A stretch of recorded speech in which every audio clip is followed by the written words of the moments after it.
Today we discuss the topic when lease rent is not given. You have to find out the amount of lease rent. Okay. Lease rent is not given.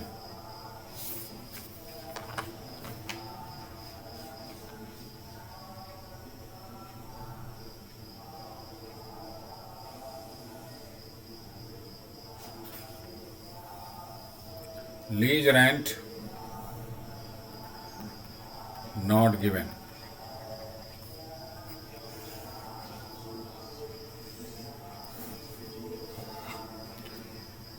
Today we discuss this topic first. How to calculate the lease rent if it is not given in the question.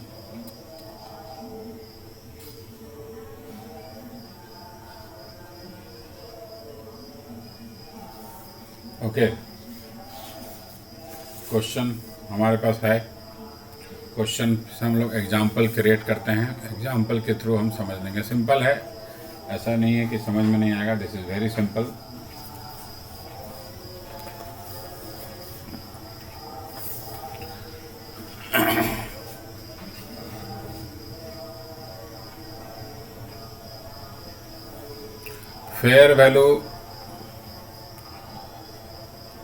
fair value of asset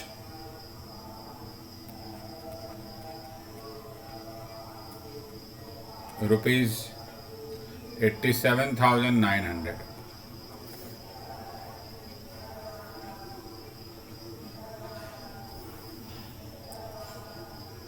Lease rent payable at the end of each year. Okay. Lease term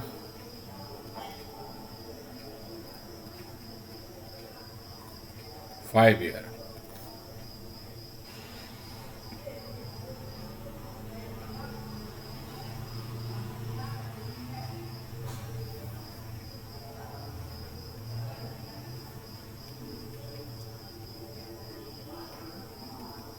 Unguaranteed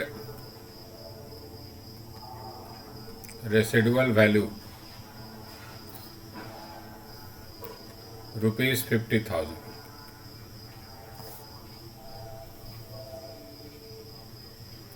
Then implicit rate of interest 10%. Calculate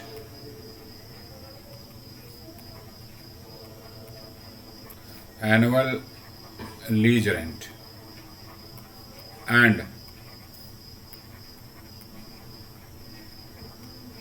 unearned finance. जब भी इस type का question आएगा जहां lease rent नहीं दिया हुआ है, ओके, यूज दिस कॉन्सेप्ट। एकदम सिंपल कॉन्सेप्ट है।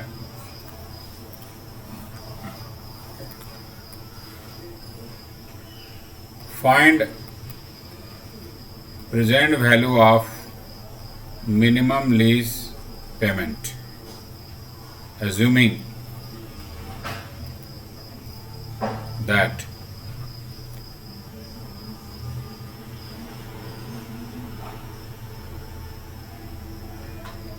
lesser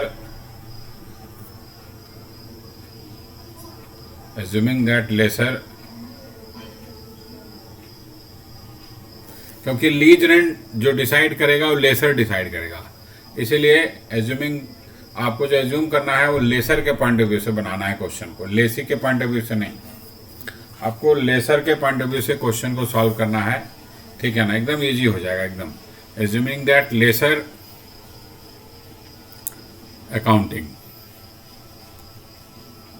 हमेशा कोई भी क्वेश्चन हो आपको present value minimum lease payment का निकालना है। एज्यूम कर लेंगे, उसमें कुछ है नहीं, ठीक है ना। हम मिनिमम लीज पेमेंट को एज्यूम कर लेंगे, एक्स मान लेंगे, वाई मान लेंगे, जेड मान लेंगे, कुछ भी एज्यूम कर लेंगे कि एवरी ईयर हम x amount of lease rent पे कर रहे हैं। ओके, क्वेश्चन एकदम ईजी है। अब आप ध्यान से देखिएगा, जब हम लोग लेसर का बनाए थे जब लेसर का हम लोग बनाए थे क्वेश्चन, एक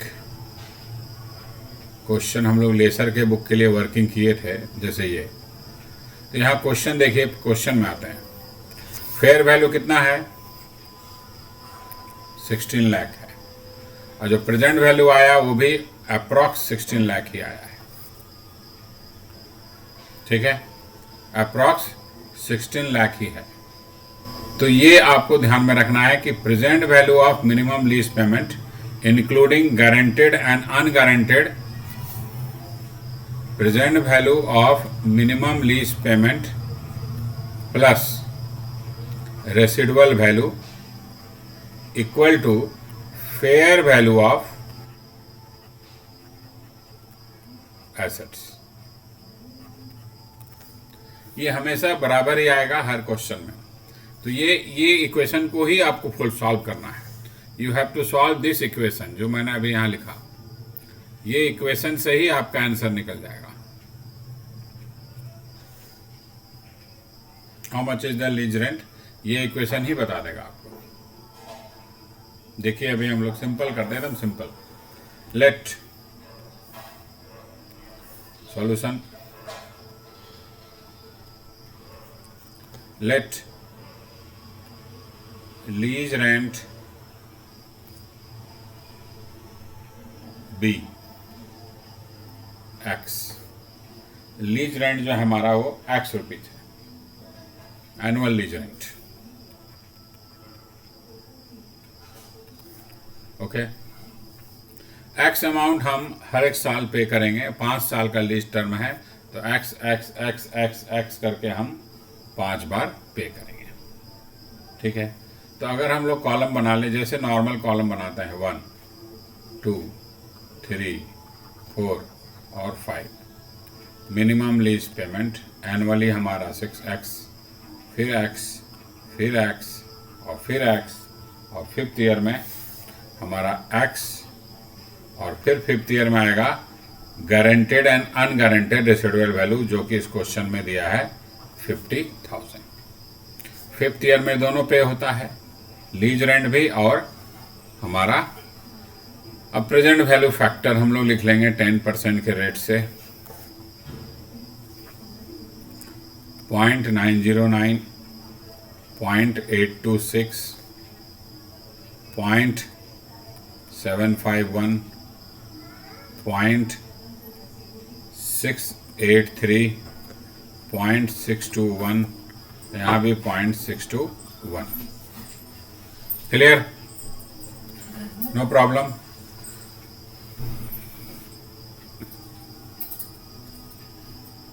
अब आप प्रेजेंट वैल्यू निकाल लो, प्रेजेंट वैल्यू, तो ये 0.909x। अच्छा, इतना करने का भी जरूरत नहीं है अभी, चूंकि अभी हम लोग सिंपल वे में समझ रहे हैं इसको, हम डायरेक्ट भी कर सकते हैं, एकदम इजी है। 0.82x, 0.751x, 0.683x, 0.621x, और फिर ये 50,000 को मल्टीप्लाई कर देंगे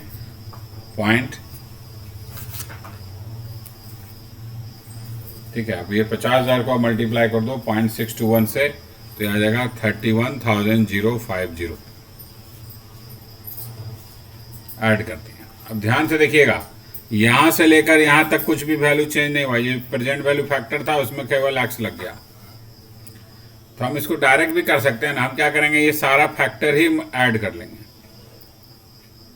यहां से लेकर सारा फैक्टर को ऐड कर दिया और उसको x से मल्टीप्लाई कर दिया, सेम वैल्यू आएगा। तो इतना टेबल बनाने का भी फिर जरूरत नहीं पड़ेगा। तो ये फैक्टर अगर ऐड करेंगे तो आ जाएगा आपका 3.79, पूरा अगर ऐड करेंगे तो 3.79 मल्टीप्लाइड बाय x, 3.79x। अभी भी इसको हम जब जोड़ेंगे तो वही आएगा 3.79x प्लस 31,050। ओके, तो हम डायरेक्ट भी कर सकते हैं ना, हम ये फैक्टर को ऐड कर लिए, टेबल बनाने का जरूरत ही नहीं। तो हमारा लीज रेंट फॉर 5 ईयर, उसका प्रेजेंट वैल्यू निकल जाएगा 3.79x। ठीक है, तो हम इधर देखिए शॉर्टकट में यहाँ इधर बनाते हैं, इस तरह से आप कर सकते हैं कि लीज रेंट हमारा एक्स हमको मालूम है, तो हम क्या करेंगे, इसका present value of lease rent कैसे निकल जाएगा, प्रेजेंट वैल्यू एन्युटी फैक्टर निकाल लेंगे। एन्युटी मतलब ये 5 साल का फैक्टर जब ऐड कर देंगे, this becomes annuity factor. Rate क्या है 10%, ईयर कितना 5 ईयर, मल्टीप्लाइड बाय क्या, लीज रेंट।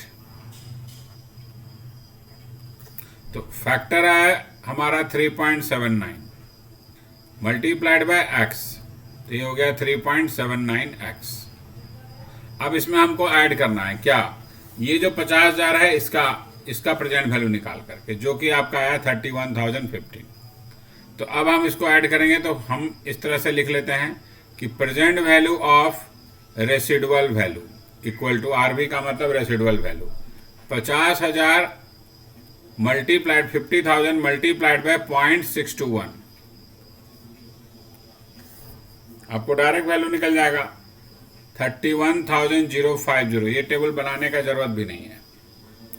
अब हम इसको लिख लेंगे, हमने वर्किंग समझाया आपको कि अगर टेबल नहीं भी बनाएंगे तो ये हम डायरेक्ट कर सकते हैं, ये जरूरी है। जो फैक्टर है 5 साल का वो लिख लिया, multiplied by X equal to 3.79x plus 31। तो हमने अभी इक्वेशन आपको क्या बताया ऊपर में कि आपको ये इक्वेशन में ही वैल्यू पुट करना है, ये जो इक्वेशन है, ठीक है।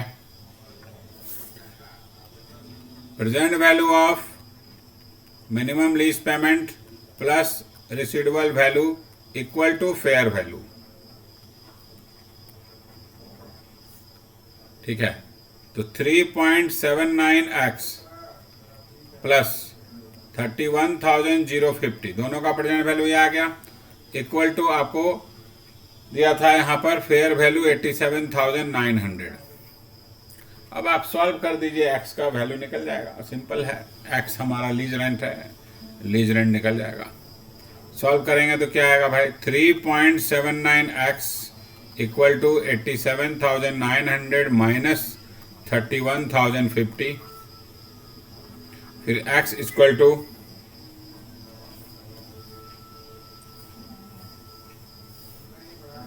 87,900 minus 31,050. This is 56,850 divided by 3.79.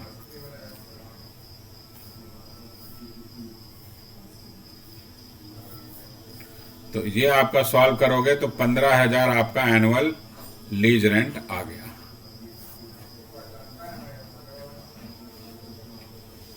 Okay,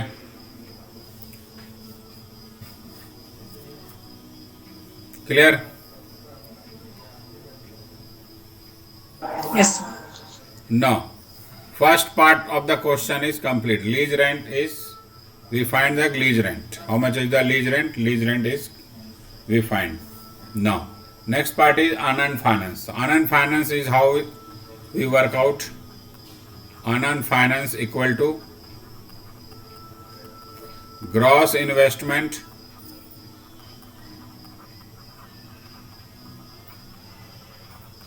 minus net investment.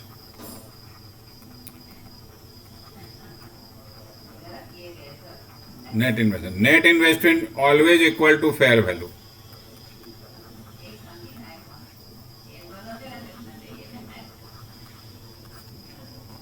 Net investment is always equal to fair value of assets. Gross investment. Gross investment is, how we find gross investment? How we find the gross investment? How we find gross investment? Minimum lease payment plus residual value is gross investment.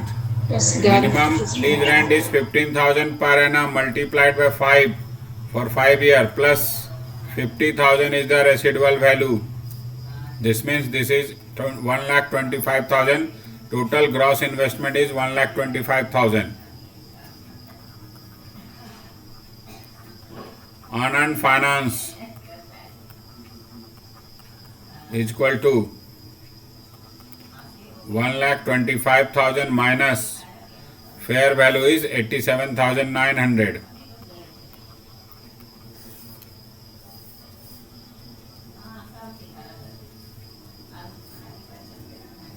So 37,100 is the Anand Finance income. Okay.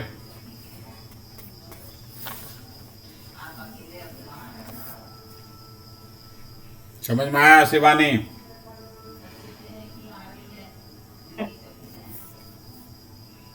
Hello. Yes sir, समझ गए। Working simple है। Next homework, ये आप लोग खुद try कर लेना।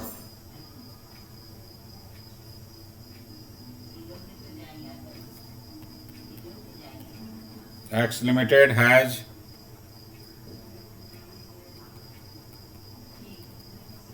initiated a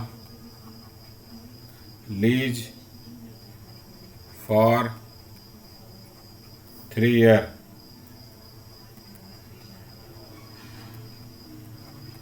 in respect of an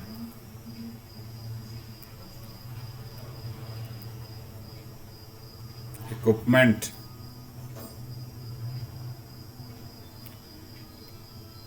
fair value rupees 1,50,000.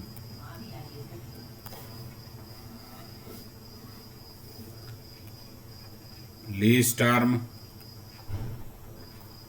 4 years.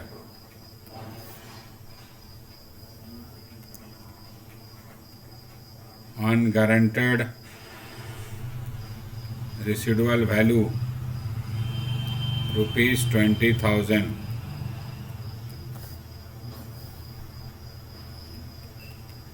Interest rate 10%.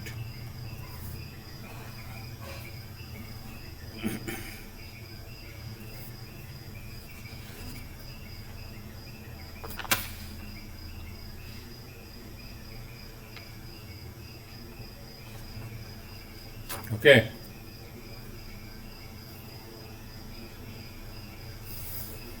Now, this is the question. You have to find out the same cheese, same amount, annual lease rent. Find.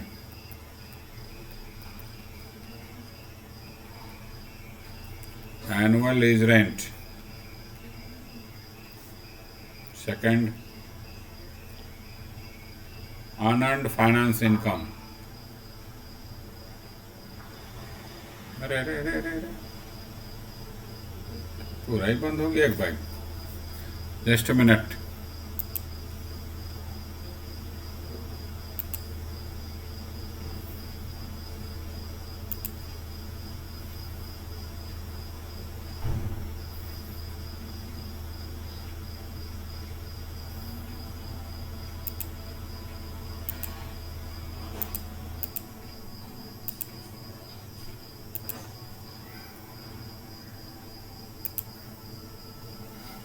Write down the question.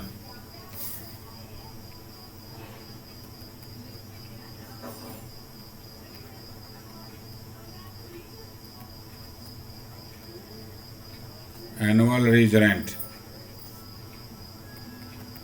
Second,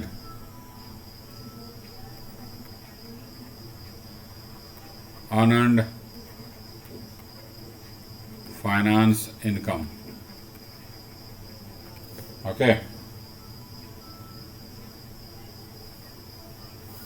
इसका answer है 54,296। इसका answer है 32,888। Okay,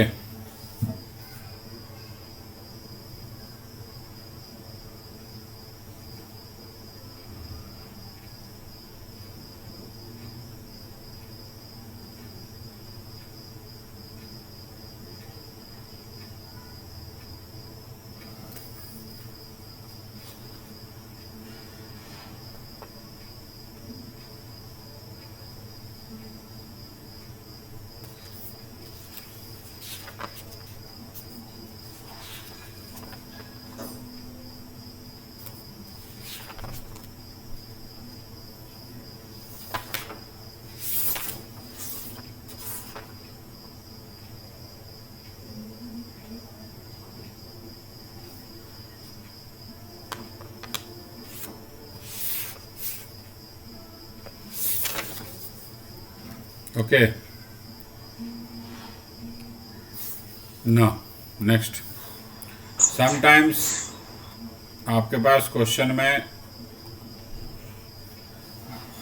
3 guaranteed residual value दिया रहेगा, 3 which one you will take first? Guaranteed residual value by lessee,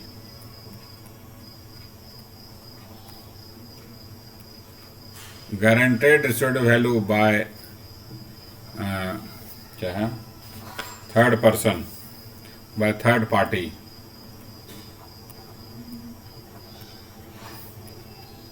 guaranteed residual value by नहीं, on behalf of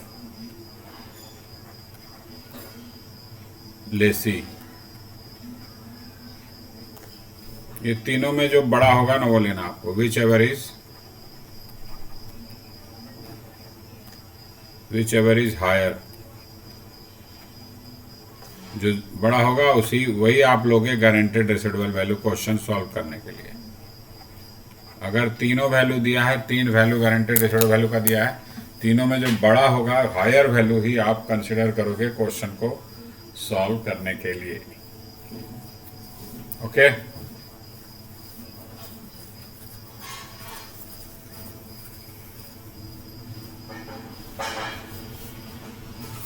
Yes.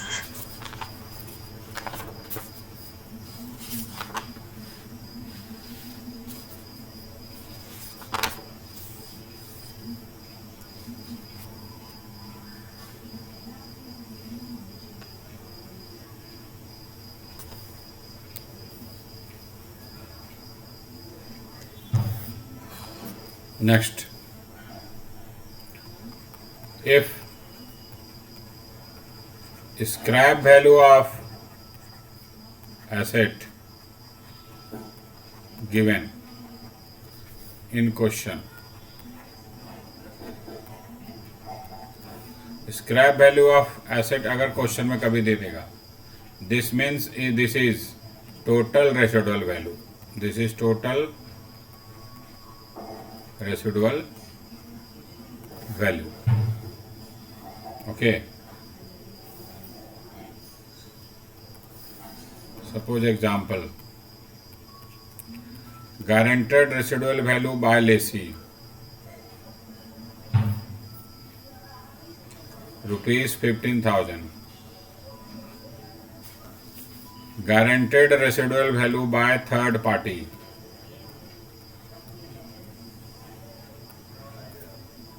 ₹18,000, guaranteed residual value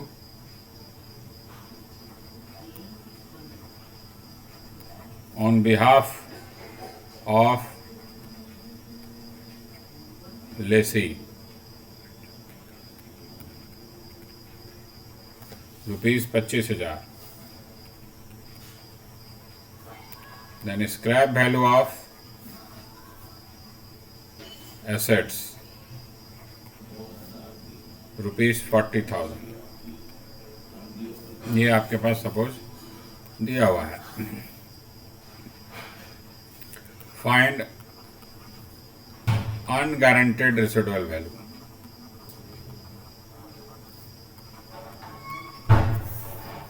अनगारंटेड residual value.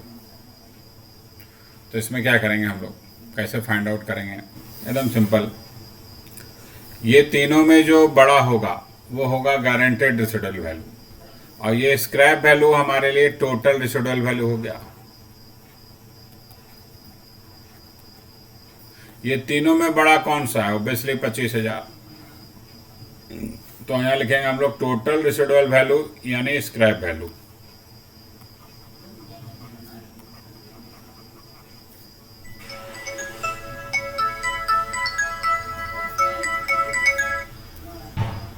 Hello hello, हाँ हाँ हाँ है गाने में हम देते हैं थोड़ा देर में, हम क्लास ले रहे हैं, हम थोड़ा देर में करते हैं। Total residual value is equal to scrap value, यही जो दिया है ये टोटल हो गया, तो 40,000। गारंटेड इसमें से जो बड़ा होगा हायर वन यानी this one 25,000। Guaranteed residual value is 25,000। तो अनगारंटेड कितना हो जाएगा 15,000।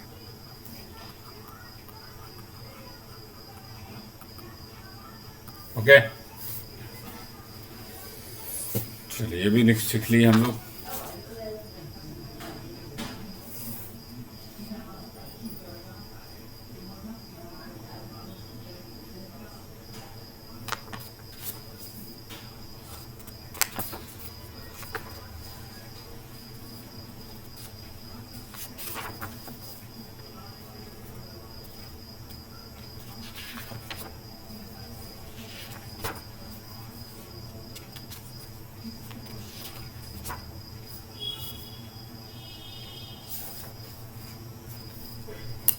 Okay,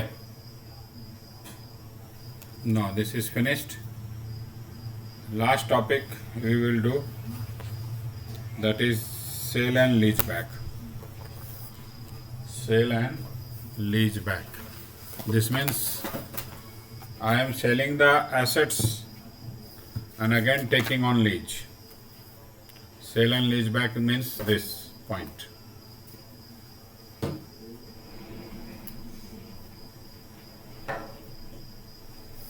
I am selling the assets and again taking on lease.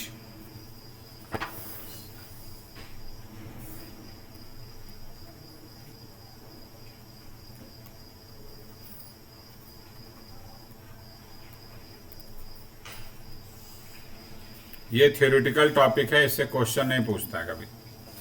Okay, जो क्वेश्चन जिससे पूछता था वो सारा हम लोग कर लिए, तो प्रैक्टिकल क्वेश्चन आएगा तो ऊपर वाले ही कॉन्सेप्ट से आएगा। ये थियोरिटिकल टॉपिक है, हम लोग डिस्कस कर लेते हैं।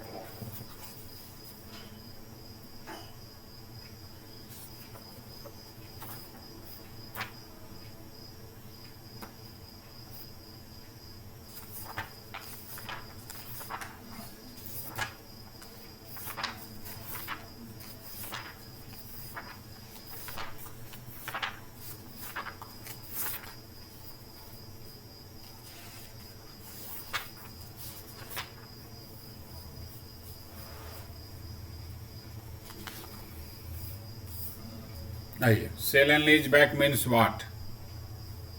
सबसे पहला इसका meaning, sale and lease back का मतलब है कि एक पर्सन ने उस एसेट्स को पहले सेल कर दिया, वापस में उसी को लीज पे ले लिया, सेम एसेट्स को। Sale and lease back transaction means sale of an asset by vendor and leasing the same assets back to the vendor. Sale and lease back means, sale and lease back means sale of an asset and taken same assets on lease. Mr. Ravi selling, sorry,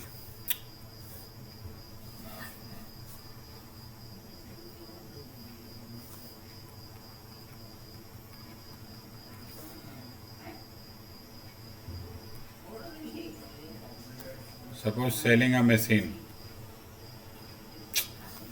लिखना शुरू कर दे तब तो।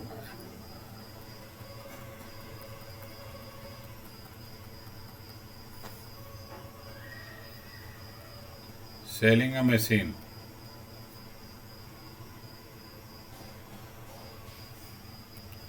to Mr. Mohan, and same machine, this same machine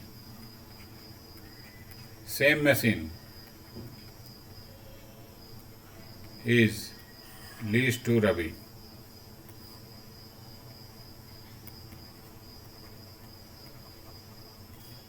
Okay, in this transaction, this is lessor, and he is lessee.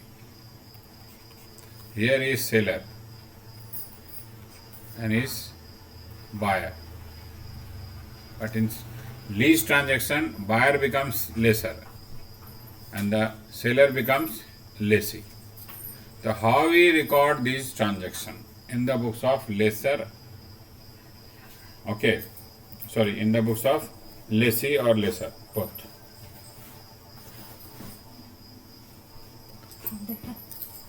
Mummy phone की थी. If पहला situation, if lease back is a finance lease, if lease back is a finance lease, यानी जब lease mister Mohan ने किया रवि को तो वो फाइनेंस लीज था. Okay,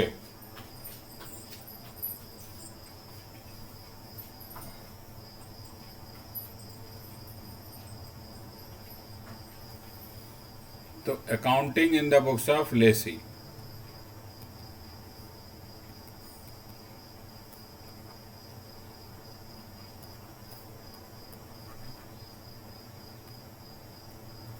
accounting in the books of Lesi कैसे होगा?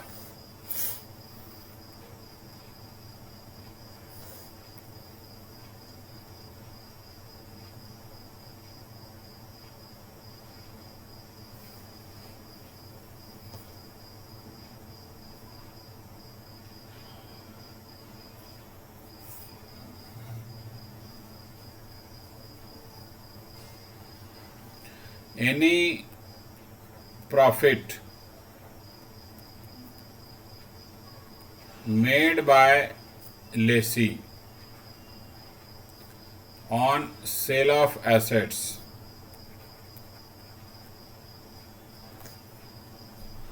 प्रॉफिट और लॉस दोनों लिख लेना आप यहाँ पर, लॉस भी. एनी प्रॉफिट और loss made by lessee on sale of assets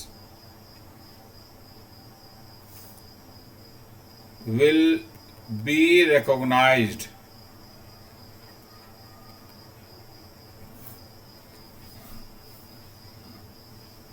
over the lease term, over the lease term, in proportion to the depreciation, in proportion to the depreciation charged on leased assets.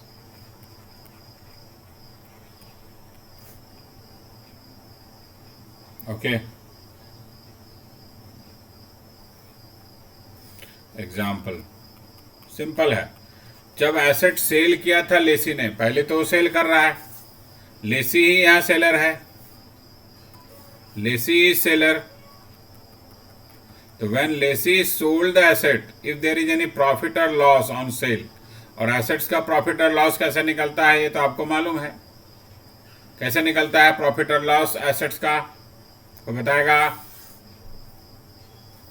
assets का cell करेंगे तो profit और loss कैसे निकलेगा? Profit और loss on sale कैसे करोगे working? नहीं बोलता है कोई. Sale value minus the written down value of assets, इसी तरह नहीं निकलेगा प्रॉफिट और लॉस. तो जब ये मिस्टर रवि ने सेल किया तो सपोज इसका written down value in the books of Ravi is ₹10,000 and machine is sold for ₹20,000. So how much profit lessee is making? Profit to lessee is how much? Sale value 20,000. Written down value of the machine is at the time of sale is 10,000. Then 10,000 profit made by lessee on sale of assets. Okay, this 10,000 profit will not recognize in the books of lessee immediately. ये तुरंत नहीं recognize होगा. It will recognize over the lease term. Over the lease term in proportion to depreciation charged on leased assets. Okay, if the lease back is finance lease, in finance lease we already know that the depreciation charged by the lessee. In finance lease, depreciation is charged by lessee.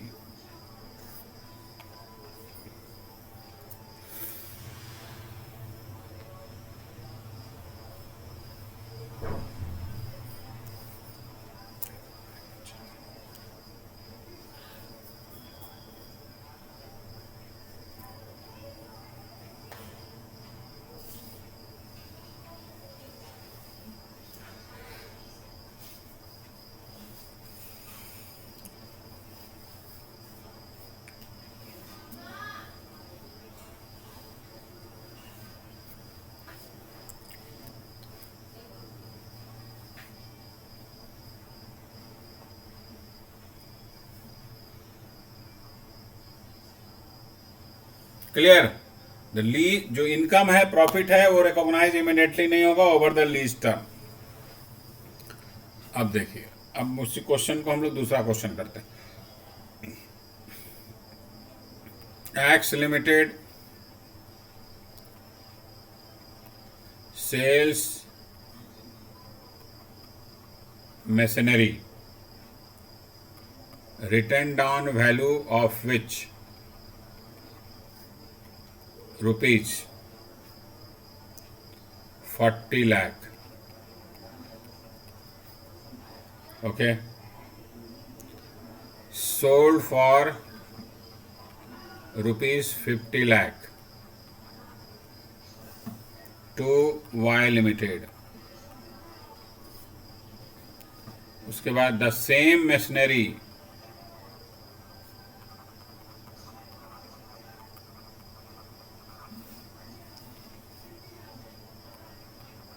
leased back to X Limited by Y for 10 years.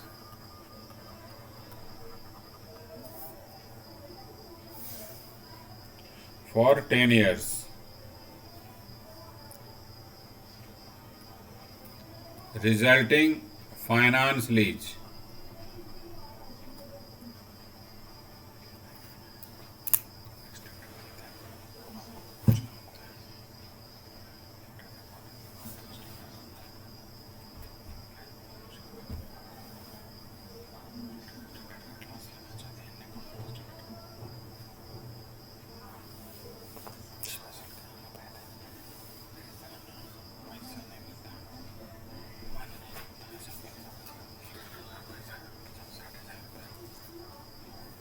For 10-year resulting finance lease. Depreciation as per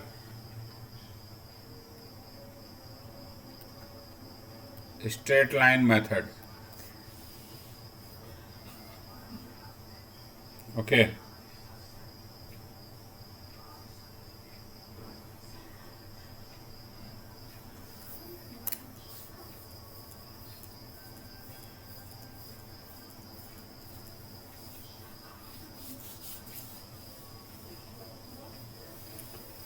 Oh.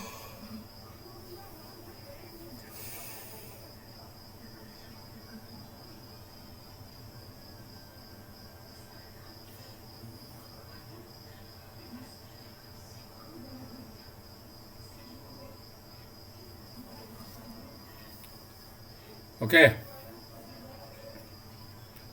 Now answer.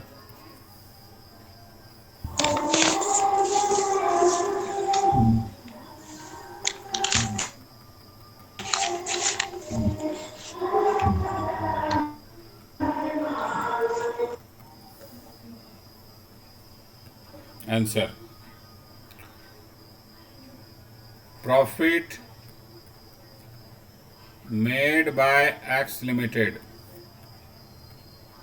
On sale equal to 50 minus 40 equal to 10 lakh. Okay. Annual depreciation will be equal in case of straight line method. Okay. So profit of rupees 10 lakh recognized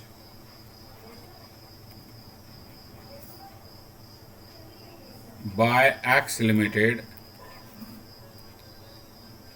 in 10 equal proportion. Sorry 10 मैंने लिखा ही नहीं, 10 यहाँ 10 आएगा क्योंकि 10 साल का lease था, इसीलिए 10 equal proportion. Okay, which is equal to 10 lakh divided by 10 यानी ₹1 lakh profit recognise every year. Okay, ये है आपका क्वेश्चन. जब भी डिप्रिसिएशन स्ट्रेट लाइन मेथड से चार्ज करते हैं तो इक्वल ही होता है, हर साल सेम ही लगता है. ठीक है ना. तो डिप्रिसिएशन निकालना इम्पोर्टेंट नहीं है, डिप्रिसिएशन के प्रोपोर्शन में हम we have to credit the profit in proportion to depreciation. यानी हर एक साल 1-1 लाख रुपया ये क्रेडिट होगा एक्स लिमिटेड के P&L अकाउंट में. ओके. तो if the lease back is finance lease, this is the situation. If lease back is a finance lease, this is the situation. Now, come to the next topic. If lease back is operating lease,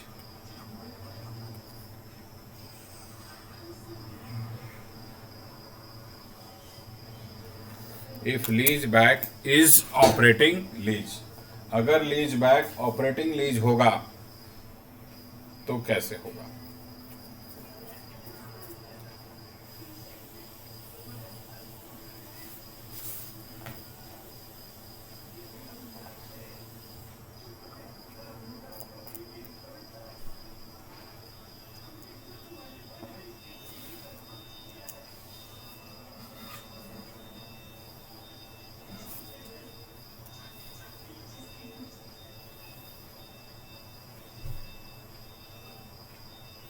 If lease back is operating lease,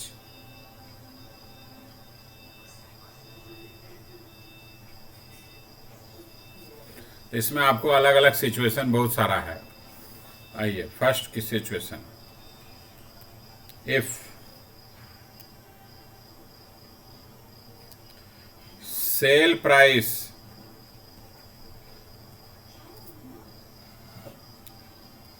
is equal to fair value.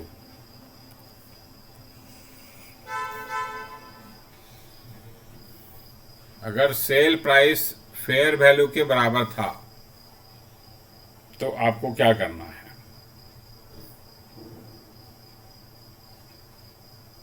तो इस situation में profit और loss on cell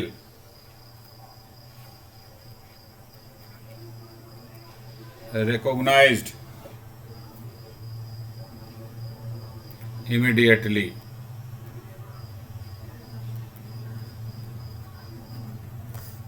Okay. दूसरा situation,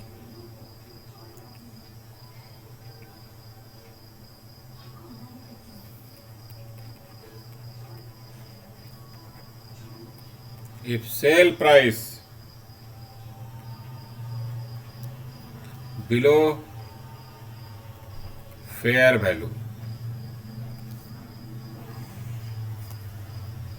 तो इसके अंदर पहला situation profit on cell हो रहा है। अच्छा, प्रॉफिट ऑन सेल कब होगा? When sale price is greater than written down value, greater than written down value यानी carrying amount. Written down value is also known as carrying amount. तो sale price is greater than WDP है, profit हो गया, लेकिन cell price fair value से कम था। तो इस केस में प्रॉफिट ऑन सेल कैसे रिकॉग्नाइज होगा? Recognise immediately.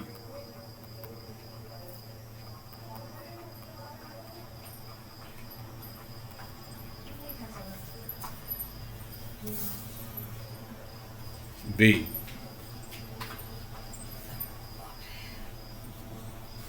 Loss on sale. अगर सेल प्रॉफिट नहीं हुआ, हमें लॉस हो रहा है। Sale price below fair value है, लेकिन यहां लॉस हो रहा है।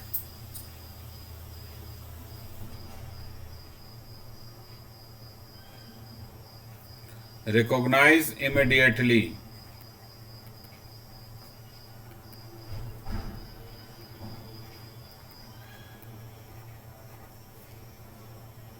subject to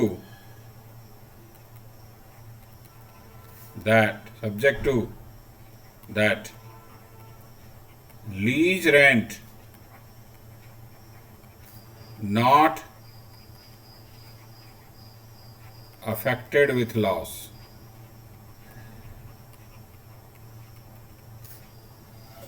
अगर लीज रेंट जो है हमारा लॉस के कारण उस पर अफेक्ट नहीं जा रहा है, लीज रेंट पे, तो लॉस को आप इमीडिएटली रिकॉग्नाइज कर लेगा लेसी अपने बुक्स में।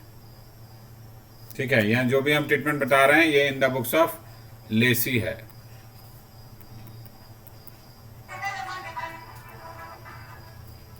इन the books of Lesi.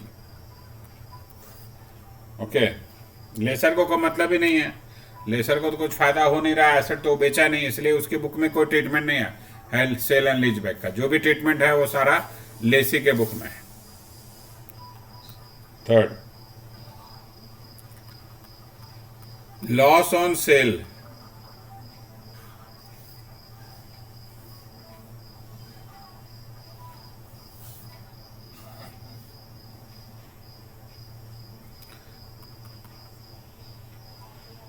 amortized over the lease term।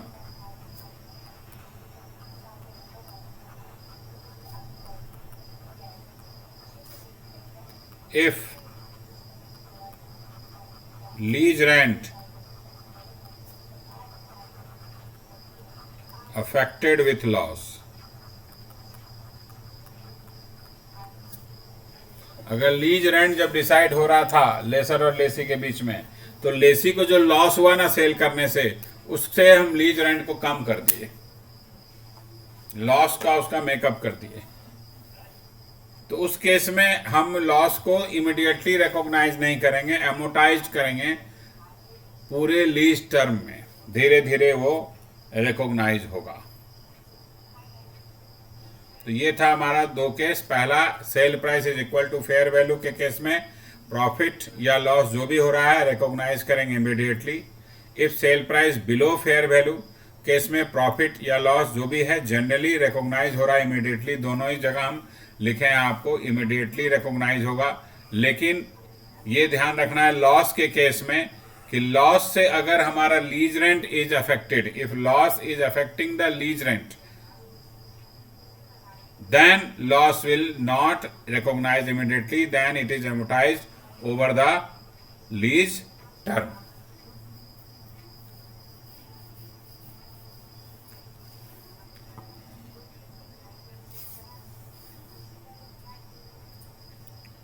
Next आइए, sale price above fair value. Sale price जो है फेयर वैल्यू से भी ज्यादा है एसेट्स का।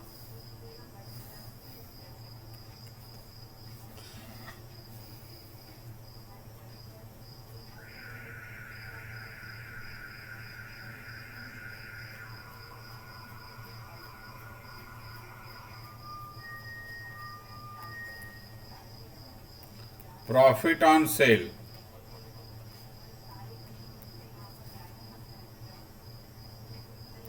को हम लोग एमोटाइज करेंगे over the lease period, amortise over the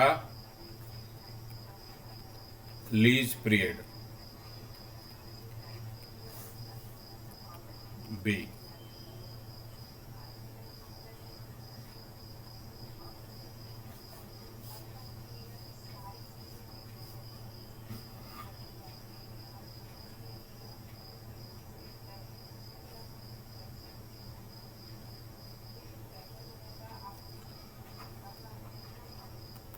Profit on sale,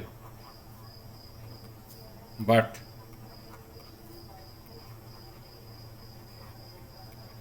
carrying amount is less than fair value.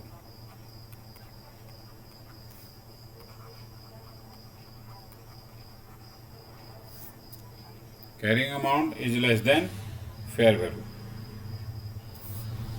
इस केस में आपको प्रॉफिट का दो ट्रीटमेंट करना होगा।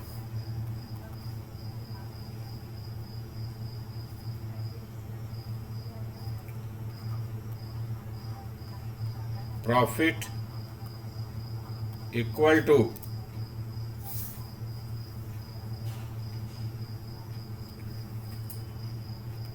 Cell price less fair value. इतना प्रॉफिट को आपको रिकॉग्नाइज इमीडिएटली करना होगा। रिकॉग्नाइज नहीं, सॉरी, रिकॉग्नाइज होगा, एमोटाइज होगा, recognise over the lease term, over the lease term. और इसके बाद जो बैलेंस प्रॉफिट बचेगा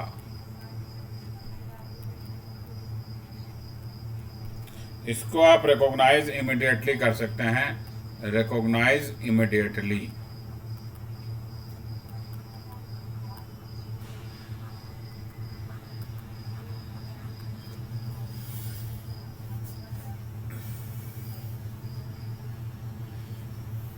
ओके,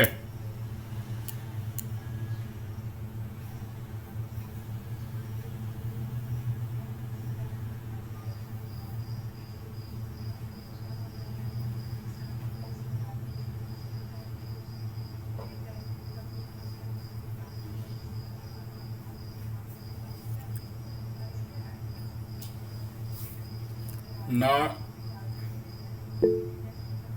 ये तो हो गया खत्म। तो ये आपका सिचुएशन है अलग अलग। अगर आपका सेल एंड लीज बैक का क्वेश्चन आएगा तो आपको क्या याद रखना है। अब क्वेश्चन ये उठता है, अब देखिए ऊपर से शुरू से देखते हैं एकदम। अगर फाइनेंस लीज है तो उसका एक ही ट्रीटमेंट है, लीज बैक। अगर फाइनेंस लीज है तो उसमें कुछ करना ही नहीं आपको। प्रॉफिट और लॉस जो भी होगा वो डिप्रिसिएशन के प्रोपोर्शन में एमोटाइज होगा फाइनेंस लीज के केस में। ऑपरेटिंग लीज में देखिए कॉमन आप निकालिए क्या है कॉमन, ठीक है। ऑपरेटिंग लीज में ये दोनों पॉइंट कॉमन है, सभी जगह सेम चीज ही लिखा हुआ है, सभी जगह सेम चीज लिखा हुआ, आप देख लीजिए। Sale price is equal to fair value, तो प्रॉफिट और लॉस जो भी होगा रिकॉग्नाइज करेंगे immediately. Sale price below fair value, profit on sale, sale price greater than WDV से प्रॉफिट जो निकल के आया रिकॉग्नाइज इमीडिएटली। यहाँ भी यही लिखा है, यहाँ भी यही लिखा है। Loss on sale recognise immediately. Loss on sale उस केस में एमोटाइज नहीं, रिकॉग्नाइज नहीं होगा immediately when the lease rent is affected with the loss. If lease rent affected with the loss, then in that case loss will be amortized over the lease term. तो ये दोनों point तो same है, कुछ अंतर नहीं है, sale price equal हो या बिलो हो, दोनों सिचुएशन सेम है। ठीक है, केवल एक पॉइंट आपको याद रखना है थोड़ा सा, ये वाला पॉइंट कि अगर लीज रेंट जो है लॉस से एडजस्ट हो जा रहा है तो उस केस में लॉस को हम लोग एमोटाइज करेंगे over the lease term. Otherwise नहीं हो रहा है लॉस से वो एडजस्ट, तो हम उस केस में इमीडिएटली रिकॉग्नाइज करेंगे। क्लियर? तो याद क्या रखना है, बस ये एक पॉइंट ये, बाकी यहां से यहां तक सिचुएशन सारा सेम है। सेल प्राइस इक्वल हो या ज्यादा हो, कम हो, बिलो हो फेयर वैल्यू से, प्रॉफिट हो रहा है या लॉस हो रहा है, इमीडिएटली रिकॉग्नाइज होगा। ठीक है, केवल एक केस ध्यान रखना है कि अगर लॉस एडजस्ट है तो फिर भाई वो एमोटाइज होगा over the lease term. Next है sale price above fair value. तो जब sale price above fair value होगा तो लॉस होने का चांसेस ही नहीं है, होगा तो प्रॉफिट ही। ठीक है, तो इसीलिए profit on cell amortise over the lease period. Next है प्रॉफिट ऑन सेल उस केस में जहां कैरिंग अमाउंट यानी return down value, carrying amount का मतलब return down value is less than fair value, fair value से कम है आपका कैरिंग अमाउंट, तो उस केस में profit equal to sale price less fair value is recognise over the lease term and balance profit recognise immediately. Clear? तो याद तो केवल आपको इसी को रखना है, थर्ड सिचुएशन को, और कुछ याद रखने का जरूरत नहीं है। थर्ड सिचुएशन यानी cell price above fair value, बाकी बिलो और इक्वल में दोनों में ट्रीटमेंट सेम है, तो आपको याद रखने का जरूरत ही नहीं है। याद केवल ये करना है आपको। क्लियर? तो ये आपका हो गया टॉपिक कंप्लीट। AS 19 पूरा का पूरा कंप्लीट हो गया। सारा तरह का क्वेश्चन हम लोग कर लिए, वर्किंग भी कर लिए। ओके, अब आपके बुक में भी जो क्वेश्चन है ना AS 19 का, आप वो सॉल्व कर लो। ठीक है, बहुत सा हम लोग एग्जाम्पल 5-6 कर ही लिए थे, तो ये एग्जाम्पल से आपको प्रैक्टिस भी हो गया। क्या करना है, लेजर बनाने बोलेगा, how to prepare the ledger और journal, if journal is required journal करेंगे, लेजर बोलेगा जर्नल करेंगे। ठीक है, वर्किंग मेन है आपका 2 वर्किंग, एक present value of MLP and, और अच्छा क्वेश्चन अगर साइलेंट है तो always lease rent payable in and he लेना आपको। अगर क्वेश्चन में ये नहीं लिखा है ना कि लीज रेंट कब पे कर रहे हैं, तो always assume lease rent payable at the end, because in general situation lease rent end of the year में ही आता है। ठीक है, तो if question is silent always assume lease rent payable at the end of the year.